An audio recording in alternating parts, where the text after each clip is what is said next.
Florian Binaj është kandidati më i pazakontë i gjithë garave elektorale në Shqipëri, pasi është një kandidat i përzgjedhur nga Sali Berisha për të qenë i pavarur. Kjo e bën atë një kandidat të emëruar si i pavarur nga çdo parti opozitare, por të varur nga kryetari i Partisë Demokratike. Ky status special i përshtatet zotit Binaj vetëm si aktor, por jo si politikan. Si aktor, njeriu merr një rol dhe e luan deri në fund. Flori është aktor i mirë dhe besoj se u ka dhënë formë gjithë personazheve që ka luajtur. Në këtë aspekt, besoj që edhe këtë emërim nga Berisha si i pavarur ka shanse ta luajë mirë.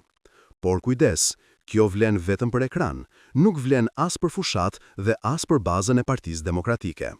Për këtë arsye, do t'ishte mirë që ai të shmangte intervistat dhe deklaratat e tij për shtyp, sepse nuk është njësoj të bësh njerëzit për të qeshur si aktor dhe njerëzit për të qeshur si kandidat.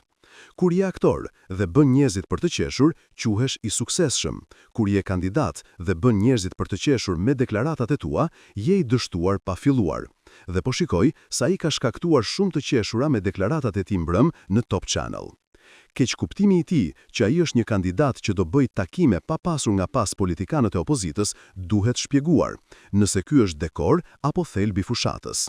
Nëse është thelbi i fushatës, do të thotë që ai është i distancuar nga Partia Demokratike dhe partitë e tjera opozitare.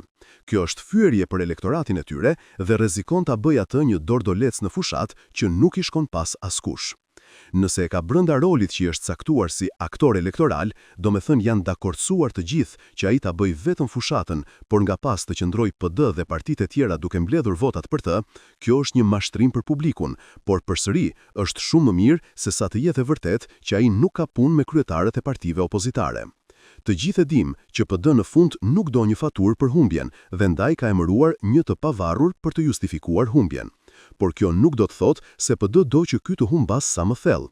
Ajo patjetër ka nevojë që ky të marrë vota, ndoshta më shumë se PD. Ndaj dhe duhet të bëj kujdes, mos t'i trem demokratët ende pa nisur fushatën duke i trajtuar si lebroz që nuk do t'u afrohet, se nuk janë aq budallajnë sa mendon dhe nuk janë aq të dashur sa janë kur shikonin portokallin dhe duar trokisnin.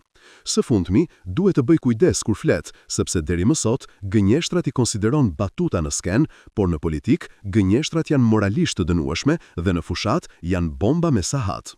Lehtësia me të cilën ai gënjeu disa herë në intervistën e parë për gjëra krejt parëndësi është shenjë keqe. Fjala vjen, fotot dhe videot me Rion Veliajn nuk kanë shumë rëndësi nëse janë bërë më 2015, 2018 apo 2020.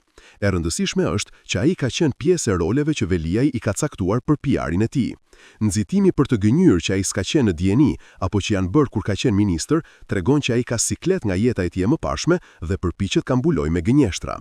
Nuk është krim ajo që ka bërë, politikanët kanë bërë gjëra shumë të rënda, por ato te i kalohen kur je i sinqert. Si gënjeshtar, ai ka shumë konkurrent të fortë në politik dhe nuk i mundot. Krye gënjeshtarin e ka pronar partie, që është gati të gënjej edhe për atë që ka thënë dje, jo më në 2018. Prandaj nëse është i pasigurt për gjërat që thot, është mirë të shmang sa më shumë dalje televizive, derisa të mësoj mirë rolin si kandidat i pavarur që i kanë caktuar. Përndryshe, me këtë vrull që ka nisur të bëj për të qeshur elektoratin, kam frikë se nëse zgjedhjet shtyhen për shkak të vendimit të gjykatës kushtetuese, do ta shkarkojnë nga roli që i kanë dhënë dhe do të përcillet duke qeshur nga kjo histori. Pas kësaj, nuk di nëse do bëj dot më për të qeshur njerëzit me rolin e policit, pasi kjo fushat mund të provojë që qenë ka polic real dhe jo në rol.